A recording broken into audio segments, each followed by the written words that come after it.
At 6:15 a.m. on Tuesday morning, Captain James Reaper Carter completed his methodical pre-flight inspection of the gleaming Boeing 747-400F freighter at Miami International Airport's Cargo Terminal D. The massive aircraft, registration number N847AC, belonged to Apex Air Cargo and was scheduled for Flight 447 to Bogota with a return cargo run the same evening. Carter, a distinguished former Air Force pilot who had earned his call sign Reaper for precision during combat missions over Afghanistan and Iraq, now flew commercial cargo routes after 12 years in aviation and over 8,000 flight hours on various Boeing and Airbus models. Despite his professional composure, a storm was brewing in Carter's personal life that threatened to destroy everything he held dear. His 8-year-old daughter Rebecca suffered from hypoplastic left heart syndrome, a complex congenital defect where the left side of the heart is critically underdeveloped. She had already endured 2 major surgical procedures during her first 3 years of life, each costing hundreds of thousands of dollars. Now, her pediatric cardiologist at Miami Children's Hospital determined she needed an experimental heart transplant procedure costing $400,000. Money Carter didn't have despite his $150,000 annual salary from Apex Air Cargo. Carter's health insurance through Apex Air Cargo covered only 60% of the experimental procedure, leaving the family responsible for $240,000 in out-of-pocket expenses. He and his wife Elena, a former flight attendant who now worked part-time as a medical office administrator, had already mortgaged their modest house in Coral Gables to the maximum allowable amount, borrowed $50,000 against Carter's 401k retirement fund, and maxed out every credit card they could obtain. They had sold Elena's car, Carter's vintage Harley-Davidson motorcycle, and most of Elena's jewelry. Despite these desperate measures, they were still $180,000 short of the amount needed for Rebecca's surgery, which was scheduled for the following month. The financial strain was crushing their marriage and Carter's sanity. Elena cried herself to sleep most nights, while Carter battled insomnia and drowned anxiety in bourbon after each flight. Medical debt mounted, collectors called daily, and creditors moved to garnish his wages. One Saturday, after a tense cargo run to Guatemala City, Carter sat at the dimly lit Marriott Airport bar, nursing his 4th drink and staring at fresh medical bills. That's when a well-dressed man in his 50s approached. Miguel Santos, later known to Carter as El Tiburon, a name earned in the shadowy world of international logistics. "Captain Carter, I hope you don't mind," Santos said smoothly, sliding into the booth. "Certain business interests require discreet transport. Your reputation suggests you might find our arrangement mutually beneficial." Carter knew what that meant. This wasn't a street thug. Santos was a polished operator, offering a deal far beyond legal boundaries. "I'm not sure what you're talking about," Carter replied carefully, trying to maintain the pretense that this was a case of mistaken identity. Santos smiled knowingly and placed a manila envelope on the table between them. "We're prepared to offer $500,000 up front with an additional $22 million upon successful delivery for transporting specialized chemical compounds from our processing facilities in Colombia to distribution points in the United States.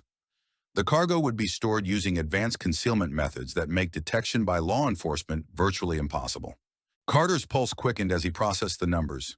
$22.5 million would not only pay for Rebecca's surgery and post-operative care, but would set his family up for life.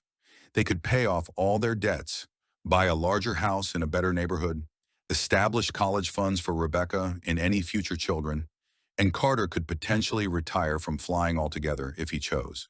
Santos proceeded to explain the technical details with the expertise of someone who had clearly spent considerable time developing this methodology. The Boeing 747-400F freighter had multiple fuel tank compartments distributed throughout its wing structures, including auxiliary tanks that were rarely used on shorter international routes, like the Miami-Bogota run that Carter flew regularly. The cocaine would be chemically treated using a process developed by the cartel's team of chemists, allowing it to be dissolved completely in a specialized fuel additive that appeared identical to standard aviation fuel in every measurable way. "The beauty of this transportation method," Santos continued, his eyes gleaming with professional pride, "is that fuel tanks represent the one area of commercial aircraft that customs agents never inspect for contraband. They check cargo holds meticulously, examine passenger compartments, inspect engine housings, even disassemble avionics equipment when they're suspicious. But they never test fuel for anything other than standard aviation specifications like octane rating and contamination levels. Carter thought about Rebecca's rapidly deteriorating condition and the stack of collection notices and legal threats that had been accumulating on his kitchen table. The experimental heart procedure was her only chance for survival, and without the surgery, her doctors had given her less than 6 months to live. Sonos revealed that Emmanuel Manny Ortiz, Carter's trusted mechanic and friend, was already involved. Manny owed $50,000 in gambling debts to dangerous Miami bookies and agreed to alter fuel systems for debt forgiveness and cash. Sofia Delgado, Apex's top logistics coordinator, would make all customs and shipping documents look flawless. By Sunday morning, Carter saw a $500,000 wire transfer from Meridian Medical Supply International in the Cayman Islands, clean and untraceable. Within hours, he paid $200,000 to Miami Children's Hospital for Rebecca's surgery and cleared $100,000 in urgent debts. That afternoon, Carter met Manny in a remote maintenance hangar owned by a shell company tied to Santos. Manny laid out detailed Boeing 747-400F fuel diagrams prepared by aerospace experts. Each wing has 3 main tanks, 10,000 liters total, plus auxiliary tanks used only for flights over 8 hours, Manny said. Our Miami-Bogota road is under 4, so we fill the mains to 60%, leaving the auxiliary tanks empty for other purposes. Manny built custom containers from airspace-grade materials to fit inside the 747's auxiliary tanks without affecting fuel systems or weight. Lined with chemical-resistant polymers, they could safely hold liquid cocaine and avoid detection during maintenance checks. On Monday night, Manny and 3 mechanics worked 6 hours installing the containers, disabling monitors and forging logs to make it look like routine service. Carter watched anxiously as Manny welded panels and rerouted fuel lines with expert precision. By 4 a.m. Tuesday, Santos's team arrived in fuel trucks disguised as legitimate airport vehicles. Under cover of darkness, they pumped the cocaine solution into the hidden tanks through temporary fittings, finishing in 20 minutes without leaving a trace. Sophia handled all paperwork requirements, creating shipping manifests and customs declarations that listed medical supplies and laboratory equipment as the primary cargo for the flight. According to the official documentation that would be reviewed by customs officials, Flight 447 was transporting vaccines, medical instruments, and pharmaceutical research materials to hospitals and research facilities in Bogota. The paperwork was so meticulously prepared that it would withstand detailed scrutiny by experienced customs investigators. At 7:30 a.m. sharp, Apex Air Cargo Flight 447 departed Miami International Airport with Carter at the controls and co-pilot, Frank Rodriguez, handling radio communications and navigation duties. Frank was a 20-year veteran of commercial aviation who had no knowledge of the smuggling operation and believed he was participating in a routine cargo flight. The flight plan called for a refueling stop in Bogota, where they would unload the legitimate medical cargo and take on a return shipment of coffee and textiles, then return to Miami with a brief customs inspection stop in Atlanta before continuing to Houston for final cargo delivery. The flight to Bogota proceeded normally for the first 3 hours. Carter maintained standard altitudes and speeds while monitoring fuel consumption carefully. The hidden cocaine solution added approximately 800 pounds of additional weight to the aircraft, but this was well within normal operating parameters and would not be noticeable to air traffic control or other aircraft monitoring systems. 4 hours into the flight, as they approached Colombian airspace, Carter received an encrypted radio message on a frequency that Santos had provided for emergency communications. Package secure, weather conditions favorable, proceed to rendezvous point Alpha for cargo transfer coordination. This communication was not part of the original plan that Santos had outlined during their initial meeting, suggesting that the smuggling operation was significantly more complex than Carter had been led to believe. At Bogota's El Dorado International Airport, DEA liaison agent Carlos Mendez was conducting routine surveillance of cargo flights arriving from Miami. Mendez had been stationed in Colombia for 3 years as part of a joint task force targeting drug smuggling operations, and he had developed sophisticated understanding of methods used by cartels to transport cocaine to the United States. Over the past 6 months, he had noticed unusual patterns in several cargo flights operated by various airlines, including what appeared to be inconsistent fuel consumption reports and suspicious timing of refueling operations. Run a standard sample analysis on that fuel delivery. Mendez instructed the Colombian airport security team as they watched the fuel truck approach Carter's aircraft. I want to see a complete chemical breakdown of everything they're putting into that plane. Carter observed the officials approaching with testing equipment and felt his heart rate spike dramatically. He had been assured that the fuel would pass any standard analysis, but he had no way of knowing whether Colombian authorities might be using more sophisticated detection methods than Santos had anticipated. The next few minutes would determine whether the operation succeeded or whether Carter would spend the rest of his life in a Colombian prison. The fuel sample test conducted by airport security showed completely normal aviation fuel composition. The chemical treatment developed by the cartel's chemists was working exactly as promised, masking the presence of cocaine so effectively that even detailed laboratory analysis revealed nothing suspicious. Carter felt a wave of relief as the testing team completed their procedures and cleared the aircraft for refueling. During the scheduled refueling stop, Manny performed routine maintenance checks that provided cover for secretly transferring half of the cocaine solution to a hidden tank truck operated by Santos's ground team in Bogota. This transfer reduced the risk of detection during the return flight, while ensuring that Santos could begin processing part of the cocaine shipment immediately, rather than waiting for the aircraft to return to Miami.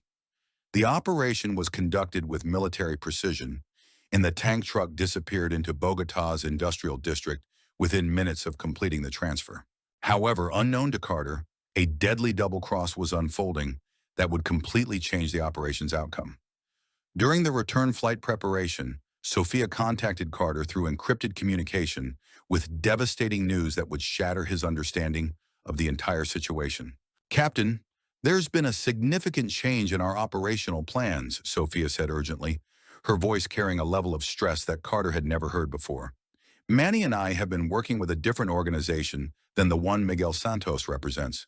The cocaine solution was transferred to representatives of Cartel del Norte during the Bogota refueling stop. Santos was never intended to receive the full shipment, and he doesn't have the resources to pay you the promised amount." Carter felt the world spinning around him as he realized the full scope of the deception that had been orchestrated around him. Santos had been working for a smaller regional drug trafficking organization that was being systematically eliminated by the much more powerful and ruthless Cartel del Norte. Manny and Sofia had been recruited weeks earlier to steal the cocaine shipment during the refueling operation in Bogota, delivering it to Cartel del Norte instead of Santos's organization. "You're considered expendable by all parties involved," Sofia said bluntly. "Santos's organization will blame you for the loss of their shipment, while Cartel del Norte views you as a potential witness who could identify their operation to law enforcement. Unless you follow our instructions exactly, both you and your family are in immediate danger from multiple criminal organizations." DEA Special Agent Lena Ruiz had been tracking Flight 447 since takeoff, suspecting drug smuggling. Weight readings from its transponder didn't match the cargo manifest, far heavier than the declared medical supplies. "Prep a full inspection team in Atlanta," Ruiz ordered.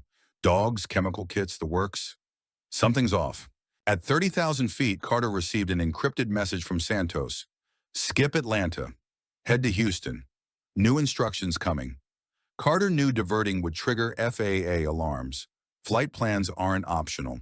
As Atlanta came into view, Carter spotted DEA units, dogs, and mobile labs waiting at the ramp. In a split second, he declared a hydraulic emergency, forcing a diversion.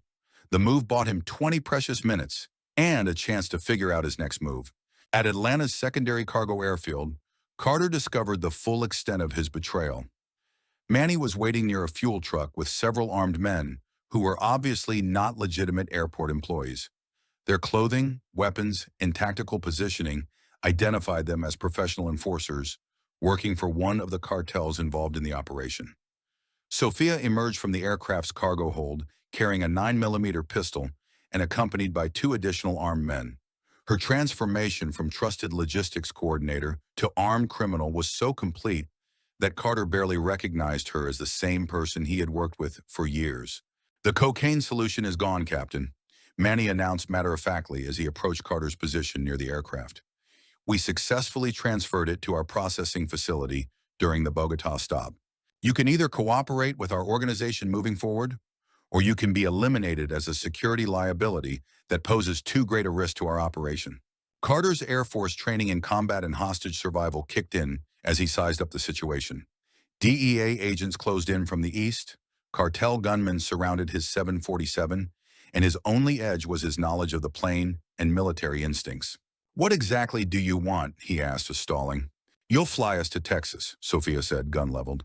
"Then you'll walk away, but you'll owe Cartel del Norte $22 million for the lost shipment." In the chaos, Carter tackled her, grabbed the gun, and escaped through the cargo bay. With old IDs and cash, he vanished on a commercial flight to Miami as DEA agents swarmed the scene. The fuel dump erased evidence. Prosecutors had no case. Manny and Sophia claimed coercion and walked free. Santos wasn't so lucky. Cartel assassins dissolved his body in the Colombian jungle. Back in Miami, Carter found both Cartel and DEA watching his home. With $300,000 left, he moved his family to Alaska under new names. Rebecca's surgery succeeded, her new heartbeat strong. Elena worked as a nurse. Carter flew bush planes to remote sites, living in isolation, always alert. The cartel's memory spanned decades. The debt would never vanish.